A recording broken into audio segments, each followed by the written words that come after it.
তো বন্ধুরা, এবার বাইক চালকদের জন্য কড়াকড়ি নতুন নিয়ম চালু হয়ে গেল। এবার কিন্তু আপনারা আর যে কোনো হেলমেট নিয়ে বাইক চালাতে পারবেন না বা রাস্তাঘাটে কিন্তু বেরোতে পারবেন না। নির্দিষ্ট মানের হেলমেট পরেই কিন্তু আপনাকে বাজারে বেরোতে হবে বা রাস্তাঘাটে বেরোতে হবে। যদি আপনি এই ধরনের হেলমেট না পরেন, সেক্ষেত্রে কড়াকড়ি শাস্তির মুখে পড়তে পারেন, এমনকি জরিমানা পর্যন্ত করা হতে পারে। তো বর্তমানে নতুন কী নির্দেশ জারি হয়েছে এই হেলমেট নিয়ে, কোন ধরনের হেলমেট পরতে হবে, আপনার বাড়িতে যে হেলমেটটা আছে সেটা ব্যবহার করা যাবে কিনা সেটা আপনি কীভাবে চেক করবেন, সমস্ত কিছু এই ভিডিওতে দেখাবো। তাই ভিডিওটা একটু স্কিপ না করে পুরো দেখুন। আপনি যদি আমাদের চ্যানেলে নতুন আসেন, অবশ্যই চ্যানেলটিকে সাবস্ক্রাইব করে পাশের বেল আইকনটিকে অন করে রাখবেন এই ধরনের গুরুত্বপূর্ণ ভিডিও সবার আগে পাওয়ার জন্য। ফেসবুক থেকে দেখলে পেজটা ফলো করতে ভুলবেন না। চলুন শুরু করা যাক। এবার হেলমেট নিয়ে বাইক চালকদের জন্য কড়াকড়ি নিয়ম।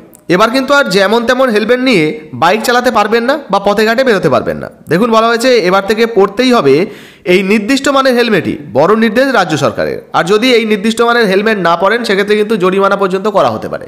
তো চলুন কী কী নিয়ম বা কী কী নির্দেশ জারি হয়েছে এক এক করে আপনাদেরকে দেখিয়ে দিই। তো দেখুন বন্ধুরা, বলা হয়েছে পরপর দুর্ঘটনা, বেপরোয়া গতির গাড়িতে প্রাণহানি, নগর জীবনের দ্রুততার সঙ্গে শহর কলকাতায় এইসব ঘটনা ঘটছে আকচার। পথ নিরাপত্তায় জোর দিয়ে তা রুখতে বৃহস্পতিবার পরিবহন দপ্তরে জরুরি বৈঠক সেরেছেন মন্ত্রী স্নেহাশিস চক্রবর্তী, মেয়র ফিরহাদ হাকিমরা।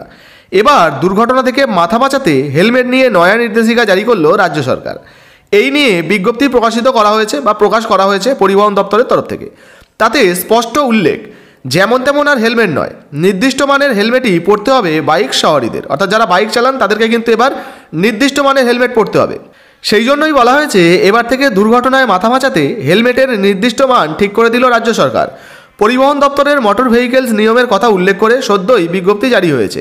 তাতে বলা হয়েছে 2 চাকার সওয়ারিদের এই নির্দিষ্ট মানেরই হেলমেট পরতে হবে। তা হলো ইন্ডিয়ান স্ট্যান্ডার্ড 4151-2015। অবিলম্বে তা লাগু হবে রাজ্যের সর্বত্র জায়গায়। তো আপনার বাড়িতে এই ধরনের যদি হেলমেট থাকে তাহলে তো ভালো, যদি না থাকে তাহলে নতুন কিন্তু আপনাকে কিনতে হবে। 2 চাকার সওয়ারিরা নির্দিষ্ট মানদণ্ডযুক্ত হেলমেট না পরলে রাজ্য সরকার কড়া ব্যবস্থা নেবে বলে জানানো হয়েছে, অর্থাৎ জরিমানা পর্যন্ত কিন্তু করা হতে পারে। তো বন্ধুরা, এবারে আপনাদেরকে একটা হেলমেট দেখাচ্ছি। দেখতে পাচ্ছেন অলরেডি একটা হেলমেট নিয়ে আমরা চলে এসেছি। তো আপনাদের বাড়িতে যদি এই ধরনের হেলমেট থাকে আপনারাও কিন্তু ব্যবহার করতে পারবেন। তবে হ্যাঁ, যেটাকে আপনাকে চেক করতে হবে, এই যে জায়গায় হেলমেটের পিছনে একটু দেখে নেবেন IS 4151 ইন্ডিয়ান স্ট্যান্ডার্ডের এই নাম্বারটা আছে কিনা। আপনাদেরকে একটু কাছ থেকে দেখাচ্ছি, দেখে নিন। এই নাম্বারটা যদি থাকে আর কি, তাহলে আপনারা ব্যবহার করতে পারবেন, কোনো সমস্যা হবে না। ইন্ডিয়ান স্ট্যান্ডার্ড কিন্তু মেনে এই হেলমেটটাকে তৈরি করা হয়েছে। তো অবশ্যই আপনারা একবার চেক করে দেখে নেবেন যে আপনাদের হেলমেটে এটা লেখা রয়েছে কিনা। আর যদি আপনাদের হেলমেটে এটা লেখা থাকে সেক্ষেত্রে তো আপনারা ব্যবহার করতে পারবেন, যদি না লেখা থাকে সেক্ষেত্রে নতুন হেলমেট কিনতে হবে। তো হেলমেট পরে কেমন লাগছে অবশ্যই কিন্তু কমেন্ট সেকশানে কমেন্ট করে জানাবেন।